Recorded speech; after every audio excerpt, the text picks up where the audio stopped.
क्या आपने कभी सोचा है कि जिस चींटी को हम नजरअंदाज कर देते हैं उसके दिल में भी सपने पलते हैं? और क्या हो अगर वह सपना उसे एक मोर के सामने खड़ा कर दे? जंगल की सुबह हमेशा चहकती थी, लेकिन उस दिन कुछ अलग था।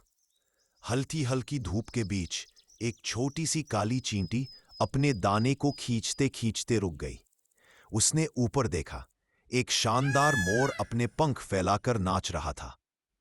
चींटी ने मन ही मन सोचा, काश मैं भी ऐसा ही सुंदर होती, रंग बिरंगे पंखों के साथ। सब मुझे देखते, सराहते और तालियां बजाते। चींटी ने दाना छोड़ दिया और धीरे धीरे मोर के पास गई। भाई मोर, चींटी बोली, तुम कितने भाग्यशाली हो।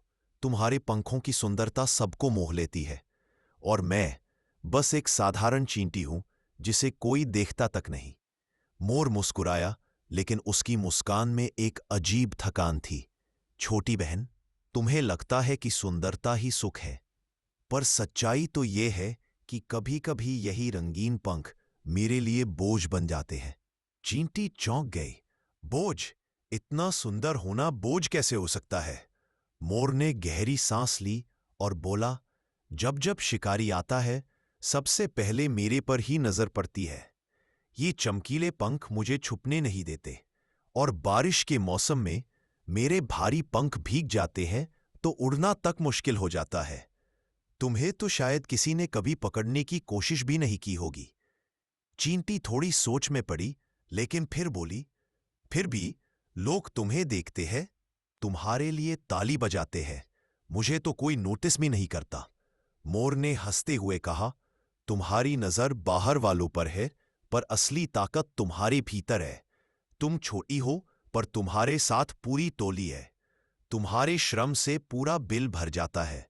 तुम्हारे कदम मिलकर पहाड़ जितनी ताकत बना सकते हैं।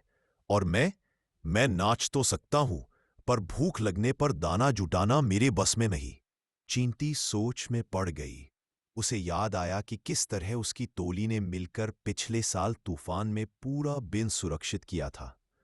अगर सब मिलकर काम न करते तो शायद वे बच नहीं पाते। मोर ने आगे कहा, चींटी, हर कोई अपनी जगह खास है। अगर मैं जंगल को सुंदरता देता हूं तो तुम उसे मेहनत और धैर्य का पाठ सिखाती हो। असली मूल्य इस बात में है कि तुम जो वो उसे पूरी निष्ठा से जी सको। चींटी का सिर झुक गया। उसने फिर से अपना दाना उठाया और मन ही मन बोली, सच है, अगर मैं अपनी मेहनत को ही भूल जाऊं तो ये रंगीन सपने भी फीके हो जाएंगे।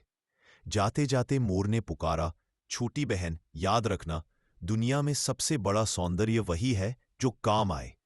तुम्हारा श्रम ही तुम्हारी असली शोभा है।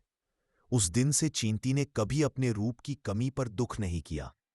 अब जब भी वह किसी मोर को नाचते देखती तो मुस्कुराकर कहती, सुंदरता आंखों को भाती है, पर मेहनत आत्मा को संतोष देती है। कहानी की सीख, हर जीव, चाहे बड़ा हो या छोटा, अपनी जगह पर खास होता है। बाहरी सुंदरता क्षणिक है, पर परिश्रम और धैर्य जीवन को सार्थक बनाते हैं। हमें अपनी विशेषता पहचाननी चाहिए, ना कि दूसरों से अपनी तुलना करनी चाहिए। कहानी अच्छी लगी तो जल्दी से लाइक दबा दीजिए, शेयर कीजिए ताकि और लोग भी इससे सीख ले सकें। और हाँ, विजन सोल सब्सक्राइब करना मत भूलिएगा, ताकि हर नई कहानी सबसे पहले आप तक पहुंचे।